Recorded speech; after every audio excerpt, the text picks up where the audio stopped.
Je vous donne des exemples rapidement dans un secteur rien à voir avec le secteur agricole, dans le secteur du VTT. Vous prenez une entreprise française, Lapierre, qui fabrique des VTT. Les VTT, ils sont chers, mais on sait pourquoi ils sont chers. Ils ont des caractéristiques bien spécifiques en termes de cadre, en termes de fourche, en termes de système de transmission. On est sur du haut de gamme. Et là, il y a un marché sur ces vélos. Cette entreprise Lapierre, elle est française, elle est basée à Dijon.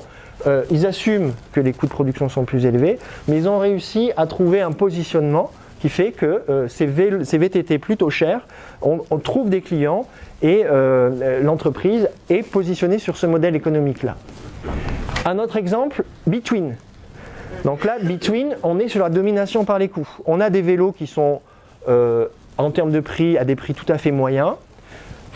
Sur les caractéristiques, elles sont standards, ce n'est pas des vélos qui ont des caractéristiques ultra sophistiquées ou ultra résistantes, mais Between, vous comprenez bien, ils ne fabriquent pas en France, ils fabriquent à l'étranger et ils dégagent la marge en réduisant le coût de production.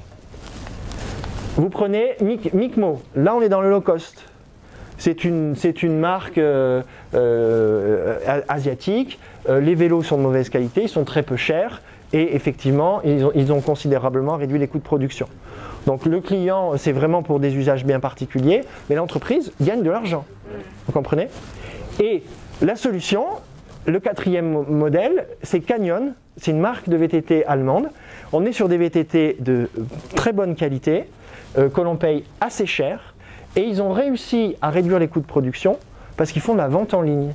Ils ne vendent plus les VTT en magasin, ils vendent les VTT par Internet et ils vendent des VTT qui ne sont pas complètement montés, c'est le client qui le fait. Et donc ils réduisent, si vous voulez, un coût de production. Donc ils vendent des super VTT de très bonne qualité et ils ont réussi à travailler aussi sur les coûts de production. Donc ça, c'est une marque qui, dans le secteur du VTT, s'est énormément développée ces dernières années parce qu'elle a un super business model.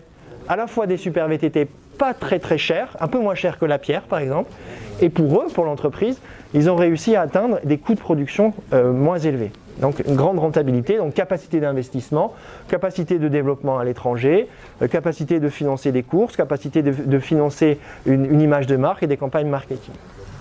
Alors, implication la production laitière et fromagère, l'exemple que je peux donner, premier exemple, le salaire. Production de salaire, on est sur des cahiers des charges très spécifiques. Alors, je crois que c'est au-dessus de 1200 mètres ou au-dessus de 1000 mètres, il faut que la production laitière se fasse à ce niveau d'altitude. Et on va sur une valorisation des fromages qui est quand même assez chère. Mais on sait pourquoi. En tout cas, il y a des clients qui acceptent de payer ce fromage assez cher et les agriculteurs respectent ce cahier des charges parce qu'ils ont compris qu'ils construisaient un modèle économique qui était viable en fonction de ce positionnement. Alors j'ai mis le vieux pané comme un fromage classique, standard, qui n'a pas forcément de caractéristiques, mais qui est produit en masse. Et du coup les producteurs arrivent à dégager, donc là c'est les industries laitières, arrivent à dégager des marges de manœuvre en travaillant sur les coûts de production.